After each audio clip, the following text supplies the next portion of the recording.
Hey everyone, I am super excited for this chat today with Ringcentral, with a true innovator and thought leader in the healthcare space. You know, healthcare IT is a particular obsession of mine, and Ringcentral has been making so much news, particularly this week. So it's a really timely time to have us here. John, how are you? Good to meet you. Good, doing great. Thank you very much. Great to be on, and love your show. Well, thanks for being here. We're going to dive into the mission at Ringcentral in healthcare, but you have a fascinating background. Maybe introduce yourself and your background. You've been CIO and general manager and CEO of organizations. So we're really delighted to have you as a guest here. Sure. Tell us about your background. Well, we spend the hour if you like, but briefly. Yeah, join Ringcentral. So I'm the industry principal for healthcare at Ringcentral. Those are industry verticals. Part of our industry vertical team is primarily a sales enablement role. So I have a responsibility globally across all our segments to align and make sure that we're articulating our sales strategy discreetly across all those environments. At the same time, I'm very engaged with clients by design. I'm involved in deals and working with sales. So I get to hear directly from our clients what the challenges are, what hospitals are dealing with, what clinics are dealing with.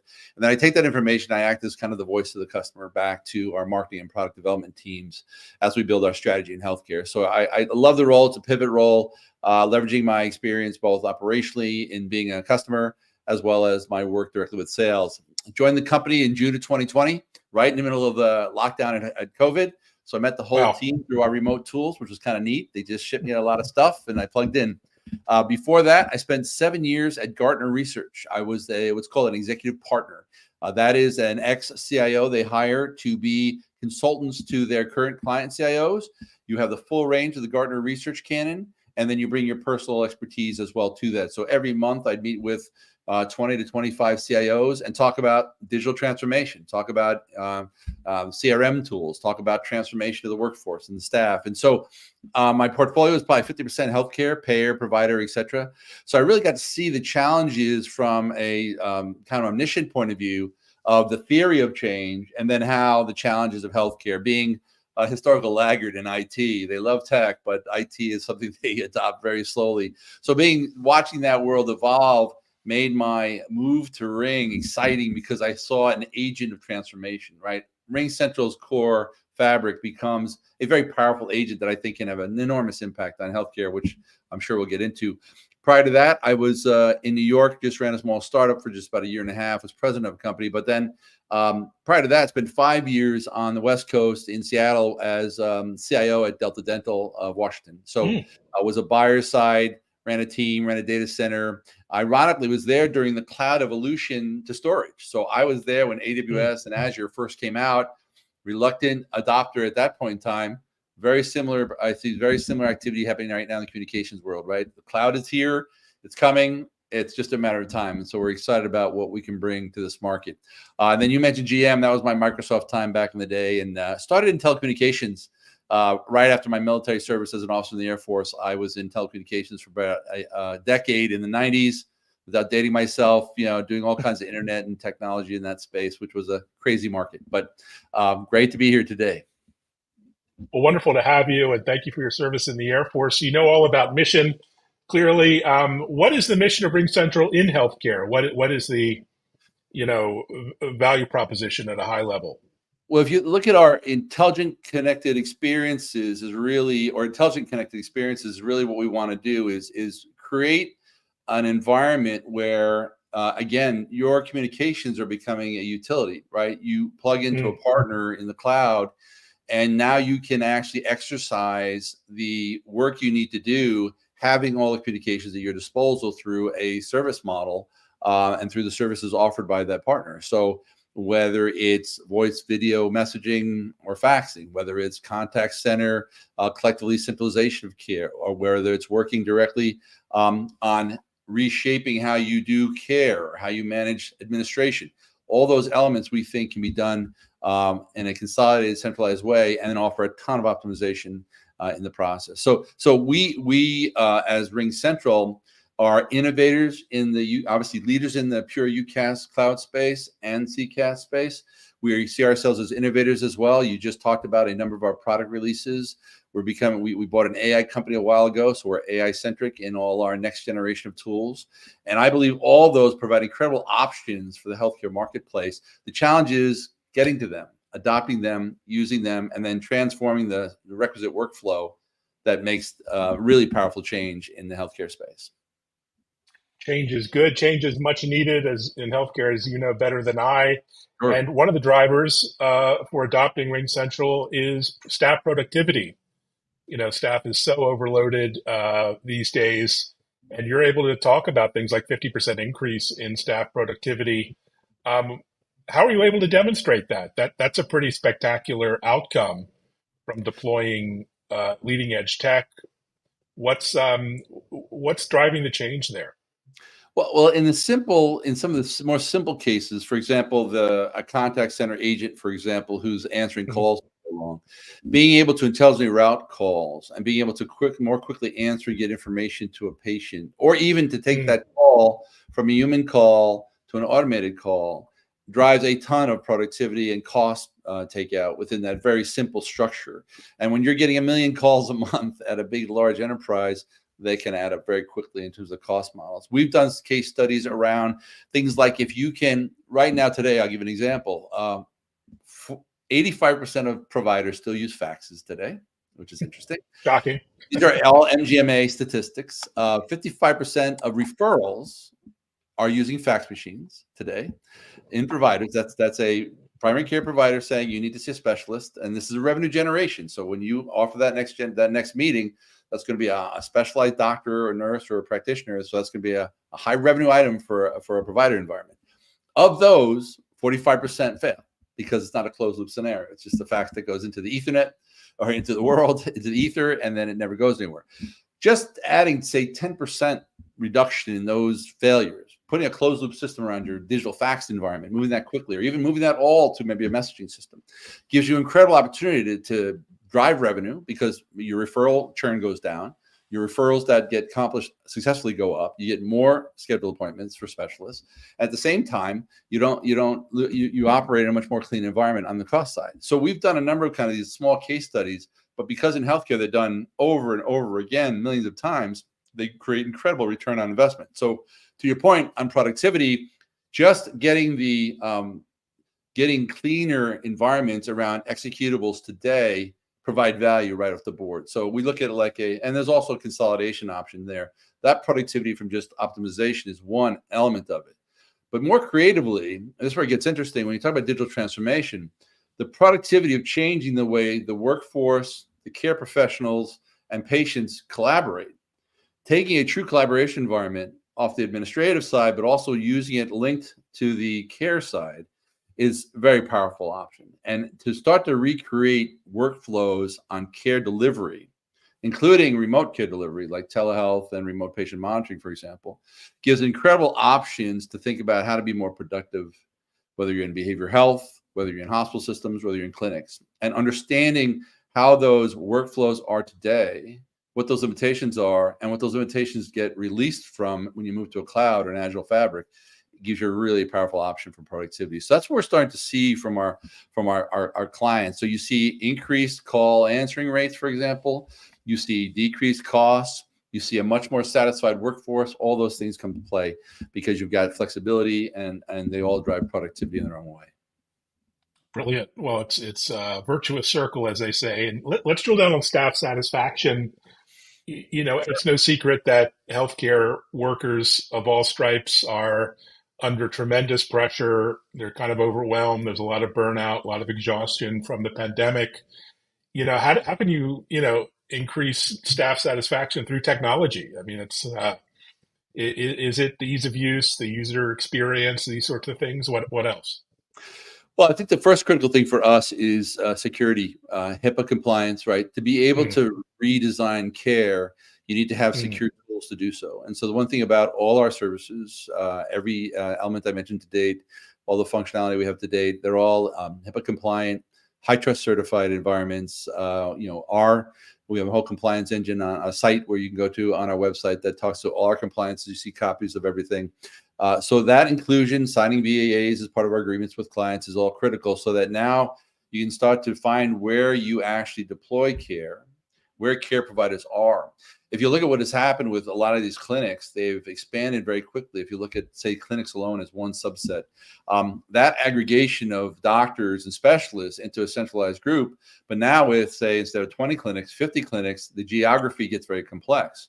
So the ability to bring specialist and patient and location together in an old model where you had phones, you had to go to the office, is much more immensely complex than when you have a virtual environment and you can support those visits or those specialists or those advisors through virtual environments. And the cloud gives you that incredible flexibility. So if I need to get a consult and I can see that that doctor is available because I have contextual environments with my collaboration tool, I can now get that doctor real time to do a consult and maybe accelerate discharge, change, surgery, whatever it may be.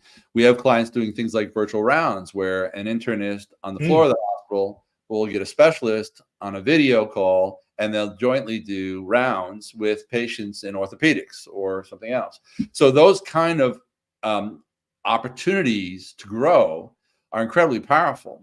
And we're not dictating this to our clients. We're saying to our clients, we're going to give you the option to attack where you have the most acute need. We just want to give you the flexibility to do it at the pace you want. And you can start with just your phones, but because there's so much stacked into that application, you can start to build more and more usage and more consolidation on a single partner. A brilliant approach. And last but certainly not least, patient satisfaction. There's nothing more stressful than dealing with antiquated communications outside the healthcare system or inside, with voicemail jail and IVR hell that you often see with legacy systems. How can we improve patient satisfaction, patient experience, and for patients and their families, loved ones, et cetera? Well, this is probably one of the most acute areas we're targeting, because what we find is that people might love their doctor, but their hospital, their healthcare system, or their office, they're not too much fans of because they sit on hold for 30 minutes on Monday morning to get a simple question answered. We've taken the approach that we want with our communications tools to do two things. One is to integrate with the key systems that allow you to answer questions for patients and get them to the right location and for their needs as soon as possible, to take out the delays that are involved systemically in hold transfer type environments. Secondarily, we want to be able to engage them in a digital model the way they're engaged with other consumer-based products, whether it's Amazon or social media environments. They want context. They want to know that we know them. They want to know the history that they've had with us, that we collect it and we learn from it, right? So those are all parts of the patient engagement model that we're very focused on right now. So as we roll out our baseline tools, we've always been key about looking at how do we offer a digital front door that's omni-channel, that can talk to different generations on the media they most like, whether it's text messaging, voice calls, people like to do chatbots, whatever it may be. We add to that the context of integrating with the EMR, so we understand that when we see you calling in, I grab your record and understand your history. So, okay, Evan, we see that you have X or Y. So we can now talk to you in a contextualized basis based on your history. We're not treating you as one of a million same objects.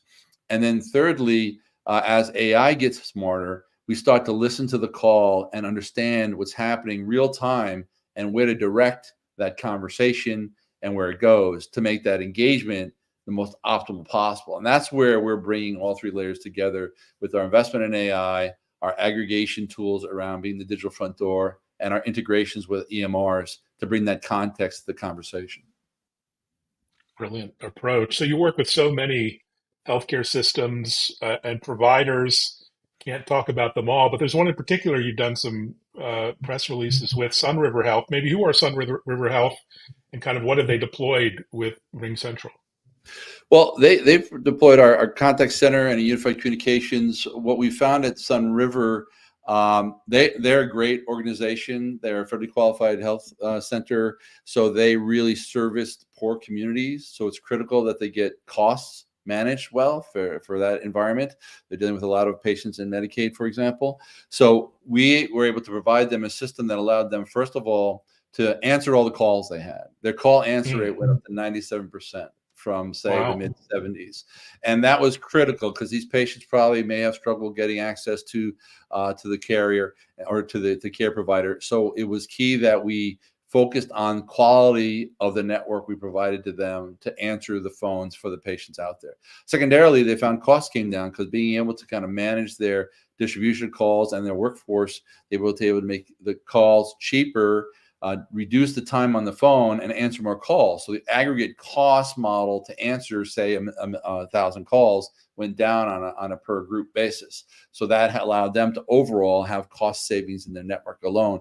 And so the combination of those two things, powered now by a workforce that's now distributed with their own application that follows them wherever they go, to be able to log into calls, get on videos from their home cell phone privately, securely, without having their home numbers being violated, was a very powerful tool for them to give that flexibility to their staff to be creative about creating solutions as well that help their patient base as well. So a very great example of kind of having an impact on the community by having an impact on the care providers. And I think that's something we really relish if we can do that in our business model.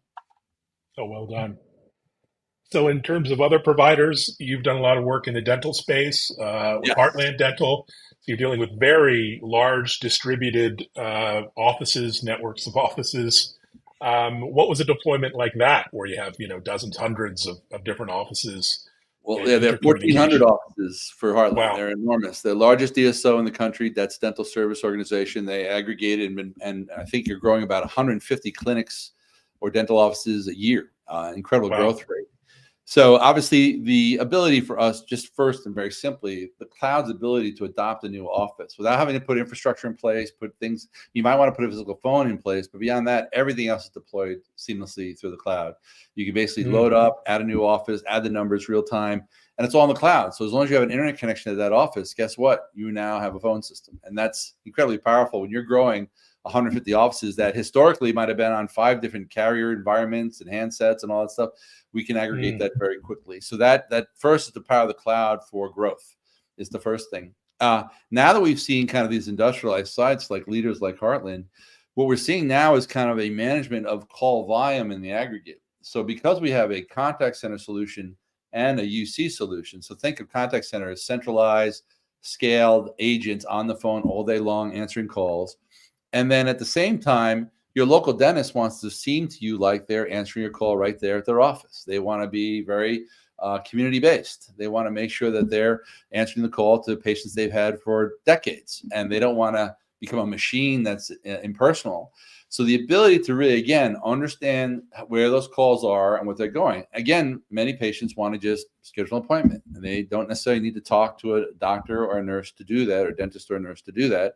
So there's a way you can set that up. So we're now able to take the collective whole of aggregated calling and distributed calling, map those where best serviced and automated, driving the cost down for Heartland, driving the experience up for the patients, but at the same time, making sure that we're listening to what's happening. So for example, one of the things they use AI for at Heartland that's very cool is if it's a new patient calling and they don't initially get through and they go to a voicemail or IVR, that notification from that dialogue that it's a new patient clearly gets routed to an outbound call. And within 20 minutes, they call that patient to make sure they get on board. And it's a revenue driver for them. Wow. Because a lot of people are dialing for doctors when they're in looking at dentists. So you get an incredible set of tools that you can customize to your business model. We have other great large DSOs. Some, for example, take every call at the center first, and then distribute calls to the clinics based on need and based on what the function is. Others go right to clinics and overflow to a call center so that they don't drop any calls. Both of those models work. That flexibility works. It just depends on your business model. We service both, and we service both intelligently. And by doing so, we give incredible optionality to these clients to really build the best engagement model with their patients as possible. Oh, well said. That's excellent. We touched on security a couple of times, but talk about the impetus for fundamentally for security, patient privacy, data protection, and the various certifications that you have to go through to comply with those requirements. It's no small feat these days. What's happening there? Well, this is one of the nice things I inherited when joining Ringcentral, right? The team of engineers, I think, in this organization are unparalleled, and just the rock solid network we put in place. If you look at our history of 5 nines for the last 20 quarters, I mean that's incredible reliability, Mm. built in by design. As part of that forward thinking, the construct of when you think about HIPAA compliance and what's protected, right? How do you protect data? Encryption at rest, encryption and transport, those types of sub-engineering functions. This group does extremely well and has been doing for a long time. So they've set the standard in the cloud for UCaaS. And by doing so, we can clearly meet the obligations of securing data and protecting data as needed, that are requisite in the HIPAA rules and what's tested every year by us in our high trust compliance. So that's been very helpful to be able to start to execute models in the healthcare space. I think it's one of those things that people think of the cloud as this insecure, or it's they're not sure about the reliability of it because I have my PBX in the basement, I have my data center. Mm. That's a thing of the past. Just like Amazon, goes to the trend I talked about earlier in 07 and 08. When Amazon was coming, everyone thought, oh, AWS, it's not secure. I stored in my own data center on my own servers. Guess what? They got a lot more security expertise than you do. And so I think it's the same model here where the investment we're making, we lead the R&D side, for example, in UCaaS. So we're going to continue to give our clients from day one, you step to the forefront of technology by just signing up for our service, just sign up for our phone service. You now have the most advanced network in the world at your disposal. And oh, by the way, all our new innovations you now get as part of your service model by design because it's embedded in the network itself. And so that's been our philosophy. Applying that to healthcare has just been a powerful tool we can use. Obviously, as I said earlier, signing the BAAs and establishing the credibility to support the requirements of HIPAA has been part of our business model. But again, it's built on the rock solid environment we have in terms of engineering and the solutions we've built in terms of the comm space that allow us to basically easily pass those bars of security and privacy. Oh, well said. So it's we're off to the races here in 2024. Already a super busy year in the healthcare space. And what are you excited about? Any trips, travel coming up? Obviously, we've got HIMSS and all the various shows, but I imagine you'll be on the road quite a bit. Yeah, well, we've got some people at HIMSS this year. We like I'll be at Vive, which is in LA in February, late February. HIMSS is a great show. We'll have some people at HIMSS. We've got some appointments set up there as well. We've got Enterprise Connect at the end of March, which is a big show for the cloud space. I'll be there as well. We'll be talking with a number of our partners across the board about some of the APIs integrations that are creating kind of next generation solutions. So it's exciting there. We like to host local environments in cities where we can bring together. When I kind of, one of the things I like when I was CIO, I loved going with some peers in my local city, for example, to a dinner, like 10, 15 of us, and just sharing ideas, right? I think that's where, if you want to get the CIO's attention, the best way to do it is to have them just share ideas with their peers and maybe introduce some technology thoughts to give them feedback. And so we're trying to do that. In a lot of cases, we'll be having dinners. Millennium Alliance Dinners, for example, is our partner on the coordination of that, in Dallas, in San Francisco, in Philadelphia. So if you're in those regions, look for those environments. We'd love to have you hear about your challenges, talk about some solutions, and where the future's heading. And so that's kind of our model as we go out there, is kind of the balance of the big shows to make sure that we're up to speed and we're creating brand recognition. Because I think in a lot of cases, Evan, to be blunt, Ringcentral is just not seen as a healthcare brand because we just haven't been at the forefront. But we believe we bring so much to the healthcare vertical that we want to open as many eyes as possible. That's why we're really thankful to be on your show as well, because of your impact. And I think the more you look into Ring as a core provider supporting healthcare, the more happy you'll be into the results. So we've got some great stuff coming. And again, we're building the most flexible network for growth as possible. So really the art of the possible gets pretty powerful. Well, that's exciting. The only thing missing from that was Boston. We need to add that to your itinerary for a road shows, and we'll we were there grab some last year. drinks So yes, we'll get back to Boston. in the North End, which you probably know pretty well. Very So this well. must be extremely gratifying for you personally, as well as professionally. When you go into a specialist or a doctor, do you poke around, see what kind of communications infrastructure, IT they have, or do you kind of leave that alone? Well, funny you mentioned that. I am a bit of a geek. Yes, every time I do, I ask. It's funny. My one of the things that's interesting. My old, I just moved from New York to North Carolina, but in New York, Mm. my primary care physician for the last 10 years would basically sit down, talk to me for 5 minutes, and then pull a keyboard in front of him and just start entering his Epic data real time because they were on Epic system. So I'm always asking, what's going on? What kind of system do you use? And while I understand what he was doing, and he and I were good friends, as well as he was a very competent doctor.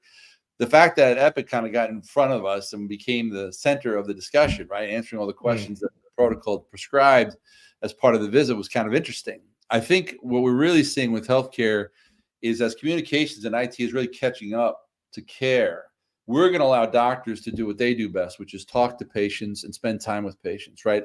You think about voice recording, you think about telehealth recording, you think about translation, Mm.